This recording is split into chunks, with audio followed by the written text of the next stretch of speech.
Hello, everybody. I am Dr. Armen, Professor Armen Astvatsatryan from Yerevan, Armenia. And obviously, you are on a Dr. Y channel, my dear friends. Take your pencils, papers, of course, to make the notes. And today's topic is all around pyelonephritis. So, pyelonephritis actually is a type of urinary tract infection that affects one or both kidneys.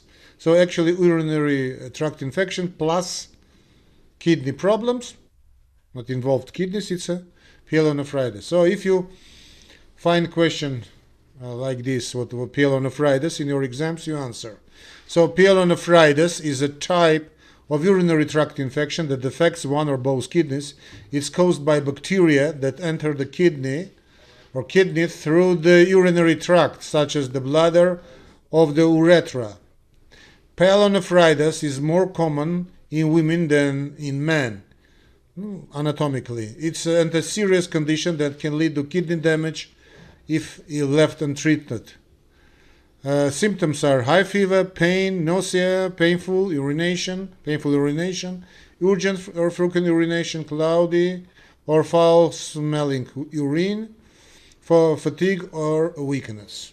Treatment of pyelonephritis usually involves a course of antibiotics to eliminate the bacterial infection. In severe cases, hospitalization may be necessary to provide intravenous antibiotics and supportive care. It's important to seek medical attention promptly if you suspect pyelonephritis, my friends. Of course, because early treatment can help prevent complications and kidney damage. So when we talk about high fever, of course, we talk about temperature usually above 38 degrees Celsius, or in Fahrenheit, it's more than 101 Fahrenheit.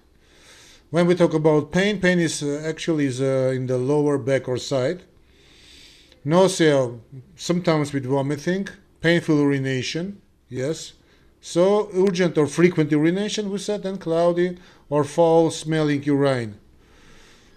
Fatigue and weakness. So that's largely enough as an answer. But who knows? We can members of jury can insist to continue. So I find in your questions etiology and pathogenesis. No, it's a pathology of upper urinary infection. UTI, upper urinary tract infection.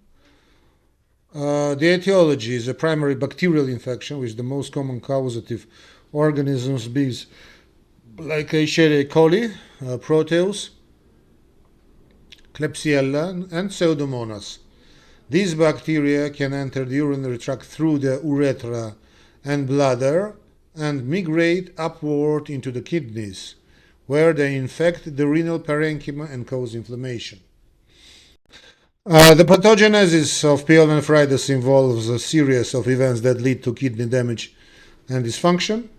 The first step is a bacterial colonization of the urinary tract, followed by adherence of the bacteria to the uroepithelium and the invasion of the renal parenchyma.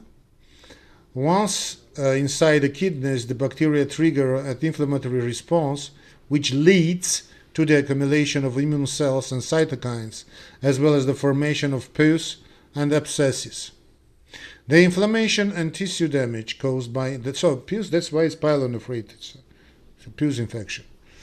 So the inflammation and tissue damage caused by the infection can lead to a range of clinical manifestations, including fever, pain, urinary symptoms, and kidney dysfunction. In severe cases, the infection can spread to the bloodstream and cause sepsis, a potentially life-threatening condition, of course. What else? Certain risk can increase the likelihood of developing pyelonephritis, including female sex, anatomically due to shorter urethra, obviously, pregnancy, diabetes mellitus, urinary tract obstruction, vesico-ureteral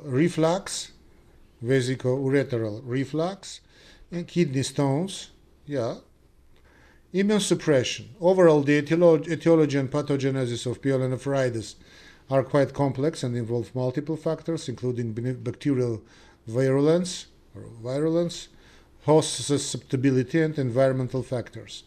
Effective management of pyelonephritis requires a comprehensive understanding of these factors and the underlying mechanisms of the disease. Thus, pyelonephritis can be classified based on several factors, including the clinical presentation, severity, and underlying causes. Some common classification system, because I find a question like this classification. So we can, based on clinical data, clinical classification, based on the clinical presentation, pyelonephritis. So clinical classification, based on the clinical presentation, pyelonephritis can be classified as acute or chronic.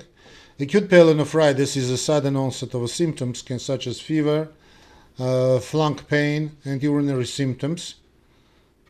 While chronic pyelonephritis is a persistent and recurrent infection that can lead to kidney damage and scarring. Anatomical classification. Pyelonephritis can be classified based on the anatomical location of the infection. Upper urinary tract infections involve the kidneys and urethras, while lower urinary tract infections involve the bladder and urethra. Severity classification. Pyelonephritis can be classified based on the severity of the infection. Mild cases are typically treated on an outpatient basis with oral antibiotics, while severe cases may require hospitalization and intravenous antibiotics. Risk-based classification. Pyelonephritis can be classified based on underlying risk factors that predispose a person to the infection. For example, complicated pyelonephritis may occur in people with underlying kidney disease, urinary tract obstruction, or immune suppression. Overall, the classification of pyelonephritis can help guide treatment and management decisions, as well as provide prognostic information about the likelihood of complications and recurrence. Pyelonephritis can cause a variety of symptoms and signs, which can vary depending on the severity of the infection and individuals' underlying health status. For example, some of the common symptoms of the pyelonephritis is a fever, as we mentioned above. High fever is a common symptom of pyelonephritis and usually above 38 Celsius degree or 101 degrees Fahrenheit. Flank pain. Pyelonephritis can cause pain in the lower back or side, often on one side of the body. Urinary symptoms. Pyelonephritis can cause urinary symptoms such as painful urination, urgency, and frequency. The urine may also appear cloudy or have a strong odor. Nausea and vomiting. Some people with pyelonephritis may experience nausea and vomiting, especially if the infection is severe. Fatigue and weakness. Pyelonephritis can cause fatigue and weakness, which may be related to the fever and inflammation. Confusion. In some cases, pyelonephritis can cause confusion, especially in older adults or people with underlying neurological conditions. Abdominal pain. Pyelonephritis can cause abdominal pain, especially if the infection has spread to the peritoneum lining or of the abdomen. Tachycardia. Pyelonephritis can cause an elevated heart rate known as a tachycardia, due to intoxication. If you okay, yes, that's quite enough, huh? Question is pyelonephritis in children and adolescents. Okay, pyelonephritis is a common bacterial infection of the kidneys that can occur in the children or in adolescents. In young children, the infection is more common in girls than in boys, while in adolescents, the incidence is similar in both sex. The symptoms of pyelonephritis in children and adolescents can vary depending of the age and of the child and the severity of the infection. Infants and young children may present with non-specific symptoms such as fever, irritability, poor feeding, and vomiting, while older children and adolescents may have more typical symptoms such as fever, chills, flank pain, and urinary symptoms. Diagnosis of pyelonephritis in children and adolescents typically involves a physical examination, urine tests, and imaging studies such as ultrasound and imaging techniques, ultrasound, computer tomography scans. Treatment usually involves antibiotics to eliminate the bacterial infection and supportive care to manage symptoms such as fever and pain. In some cases, hospitalization may be necessary, especially if the child is very young or the infection is quite severe. Children and adolescents with pyelonephritis may have underlying risk factors that contribute to development of the infection, such as urinary tract abnormalities, constipation, or immune system disorders. Other risk factors may include being female, having a history of urinary tract infections, or have a female history of kidney disease, so-called genetic determination. If another question is pregnancy. Okay, so pyelonephritis in pregnancy. Actually, another question is adult or aged persons. Yeah, pyelonephritis is a bacterial infection of the kidneys that can occur during pregnancy. It's more common in pregnant women compared to non-pregnant women and can lead to serious complications if left untreated. Symptoms can include fever, chills, back pain, nausea, and vomiting, and urinary symptoms such as frequent urination, painful urination, or a strong urge to urinate. These symptoms can be similar to those seen in other types of urinary tract infections, but in pyelonephritis, the symptoms may be more severe and prolonged. If left untreated, pyelonephritis in pregnancy can lead to serious complications such as preterm labor, low birth weight, or even fetal death. Therefore, it's important to seek medical attention promptly if you suspect pyelonephritis in ladies and pregnant women. So diagnosis involves physical examination, urine tests, imaging studies such as imaging techniques, ultrasound, computer tomography scans, and treatment involves antibiotics to eliminate bacterial infection. I understand that it's not quite good in pregnancy, but what to do? And hospitalization may be necessary in some cases. So actually the key point is prevention. Prevention is a key in avoiding pyelonephritis in pregnancy. So pregnant women should drink plenty of fluids, not actually only pregnant women, only pregnancy, not about actually drinking water is quite good. Empty their bladder frequently and practice good hygiene to reduce the risk of infection or reinfection.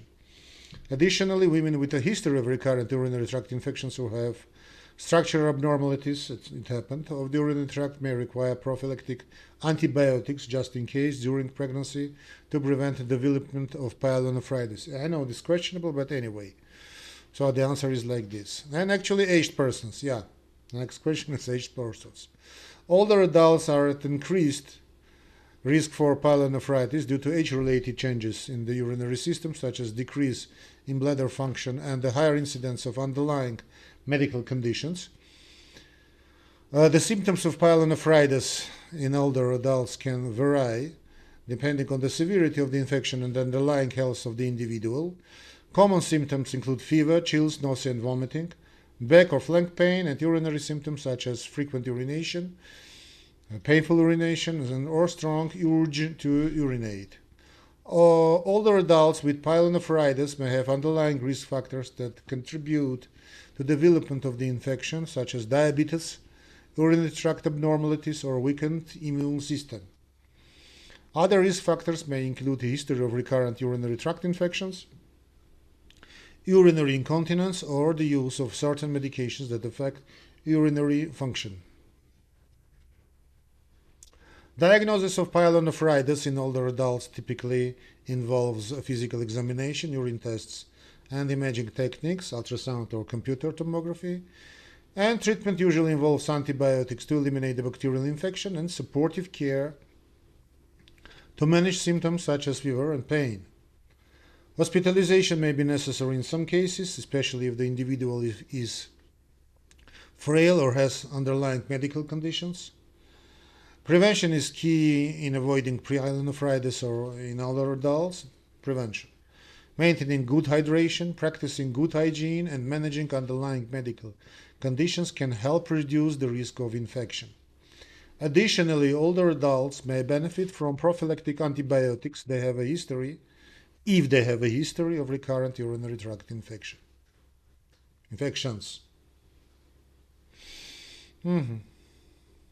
Next question. Diagnosis. So pyelonephritis is diagnosed through a combination of physical examination, medical history, laboratory tests, and imaging techniques. Physical examination, which involves assessing the individual's overall health, including checking for fever, examining the abdomen for tenderness or swelling, and palpating the kidneys for pain or enlargement. The medical history may include questions about symptoms such as fever, back pain, and urinary symptoms, as well as past medical history such as history of urinary tract infections or kidney problems. Laboratory tests may include a urine analysis and culture to check for the presence of bacteria and white blood cells in the urine, which are indicative of urinary tract infection. Blood tests may also be ordered for check for signs of infection and to assess kidney function. Imaging techniques such as ultrasound, computer tomography, why not MRI, may be ordered to evaluate the kidneys and urinary tract for signs of inflammation or obstruction, which can help confirm the diagnosis of pyelonephritis. In some cases, the kidney biopsy,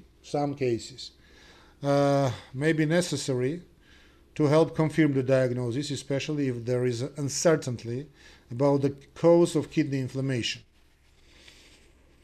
Prompt diagnosis and treatment of pyelonephritis is important to prevent complications and ensure a successful treatment outcome. So about differential diagnosis.